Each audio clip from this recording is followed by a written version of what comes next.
Good morning. We're out at the Coop today. I'm gonna paint. It's not supposed to rain. It's fairly cool today. So I need to do the exterior. And today's like the first day that it's not supposed to rain at some point in a long time.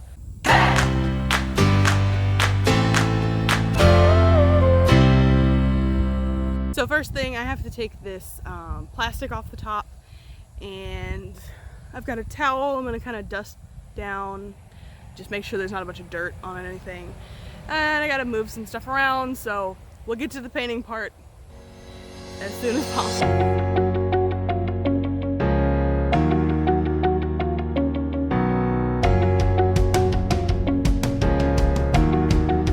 So this is the paint I'm gonna use. It's an exterior Valspar Pro. It was just a mist tint that I found at Lowe's, actually. So, really cheap, and I like the color, so we're good to go.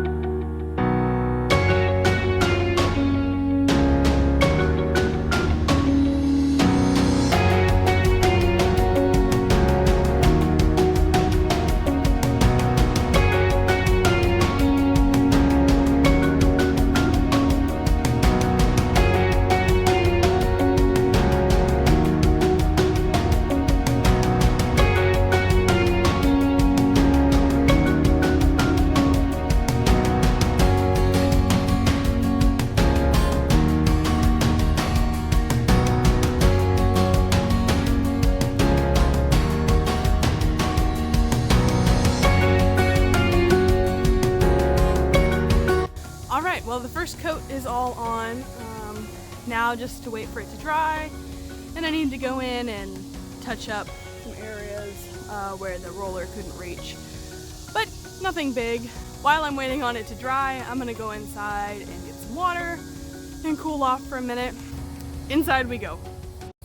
While we're waiting for the paint to dry, I figured I would talk to you guys. Recently I talked about how I wanted to have an emergency kit for the livestock, like all set up before we brought anything else home. So I went ahead and put together a kit. I think the total cost of this is like maybe 25, 30 bucks for everything. It's not super in-depth, it's very basic, but it makes me feel a lot more comfortable bringing things home. So here we go. Let's take a look at what we've got in my kit. When I think of like emergency situations for livestock, one of the first items that comes to mind for me is crap towels. And these are towels you just don't give a crap about because they're gonna get disgusting. I always seem to not have them like set somewhere when I need them. I am like going through all of my towels and trying to grab some to use like the moment that I need them. So this time I'm gonna have a big selection of them ready to go when I need them. So, towels. Second thing for me is gloves. I feel like they're pretty self-explanatory. If I don't want to touch something nasty, I put gloves on. Or if I need something to be sterile, put gloves on. So the last time I had a goat kid, I had to assist. And at the time I was pregnant, and if you don't know, when you're pregnant, you're not supposed to handle afterbirth or amniotic fluid from others. So gloves definitely came in handy there, as well as just being sterile for the mother goat who I was having to help. So gloves are number 2. The third thing I'll show you guys wasn't actually something I had on my list when I went into the store, but when I saw it, I realized I definitely needed to have them. And those are just spray bottles. I never seem to have them when I need them, so changing that up. I'll probably end up making like a fly spray or a teat dip, something. There will be some reason that I need them, and now I'll have them.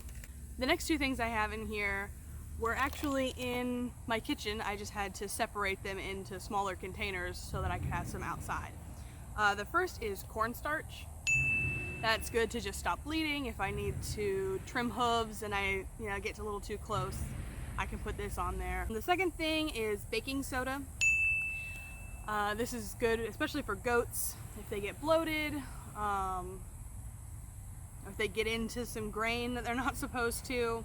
You feed this to them, it helps their digestive system. Anyways, so baking soda. Here's one of the things that I got from Tractor Supply, and this is vitamins and electrolytes. Here in South Georgia, it gets very hot and it's easy for animals to get dehydrated. This is also good for after an animal goes through labor and gives birth. They need to replenish that energy and water that they've spent. Electrolytes. Up next we have Epsom salt. This is really good for a number of things in the garden as well as for your livestock. The specific reason I'm putting it in my emergency kit is for bumblefoot in chickens.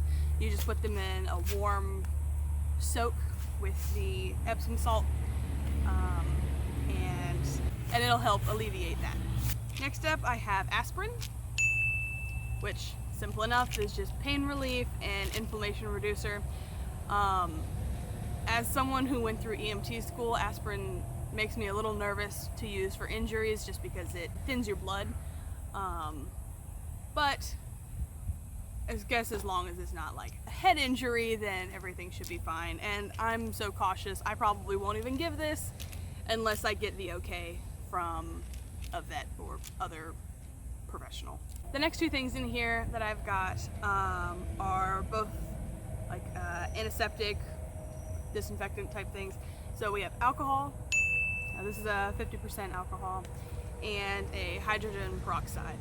I'm not a huge fan of using hydrogen peroxide on wounds unless for some reason I can't find anything else, just because you can corrode the healthy tissue. So yeah, peroxide and alcohol. Next we have waterproof tape. I'll use this to tape on gauze. Livestock being outdoors, it gets wet, so waterproof tape. I also have triple antibiotic. While this wouldn't be my first line of defense after an injury, it is just something good to have on hand. I'd rather have it here and not need it than need it and not have it. Next is this super glue gel. It's good for holding together like deep cuts, or with chickens if they have a break,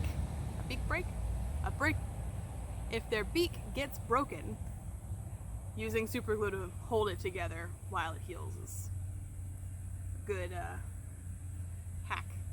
Huh? That sounds terrible because they're hurt. It's not a hack, but you know what I mean. Next up I have this little manicure kit. It's got scissors and fingernail clippers. It's got a little file, and this little piece is a cuticle tool, I guess. I thought that it was tweezers, so I'm just gonna replace it with tweezers. Put them in here so everything's all nice and tidy and together, and not gonna stab anybody if I just reach my hand in. Important things. And then I have a thermometer. This is very important because if you're having an issue with an animal and you need to call a professional, this is one of the first things they're going to ask you for is their temperature. The very last thing that I will keep in my kit is vet contact information. I will write it down, probably laminate it, and stick it in this kit. That way, if I'm not home and there's an emergency, Jerry can call someone, or if we're having a farm sitter, they can call someone, and it's always there. The biggest thing with having an emergency plan is that you do need to have a backup, like a vet. Someone who actually knows for sure what they're doing, because while it is great to have first aid things ready to go, nothing is going to replace a veterinarian. Another great tool is to join some Facebook groups run by vets. The one that comes to mind is Goat Vet Corner. Now that is specifically for goats, but when you ask a question there, only veterinarians will answer you. So that's my little Dollar Tree livestock emergency kit. It didn't cost me very much, and now I'm much more prepared if something happens. Again, this is just very basic. I'm sure as time goes on and new things arise that we need, we'll add them to our kit. But for now, this is what we have. Well, I'm gonna get back to painting. That's gonna be it for today. Until next time, peace be with you. Bye. I'm actually in the office editing footage right now, and I heard something outside, and I just wanted to show you what I see.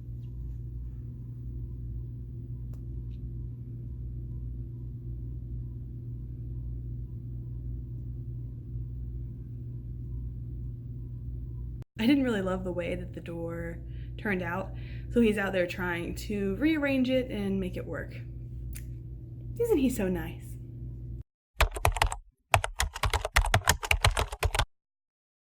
Okay. It's my third time out here today. Let's see what else we can get done.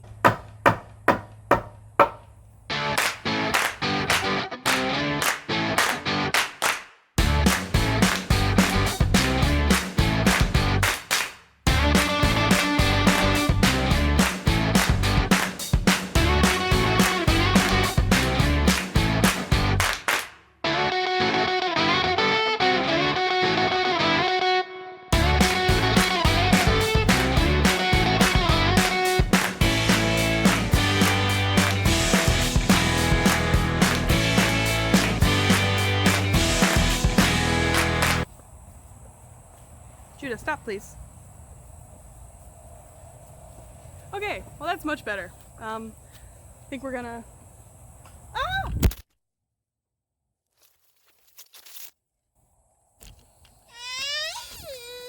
I think we're gonna try to paint it now.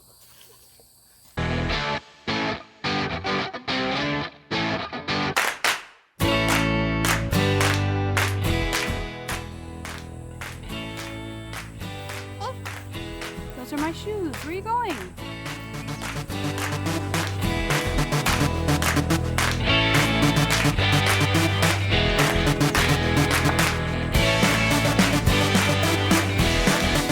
Judah was starting to get a little antsy, so Jerry decided to take him inside, and I'm going to finish up painting the door.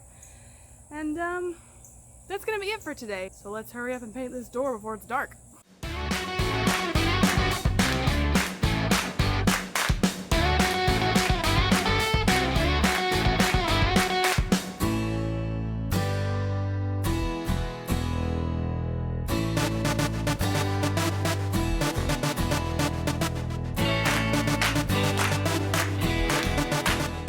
Okay, well, I am finally going to call this a day. The first coat of yellow paint is on the door. Another day, another project, mostly done. Another day, another step in the right direction, maybe? Whatever. Okay, for real this time. Until next time, peace be with you.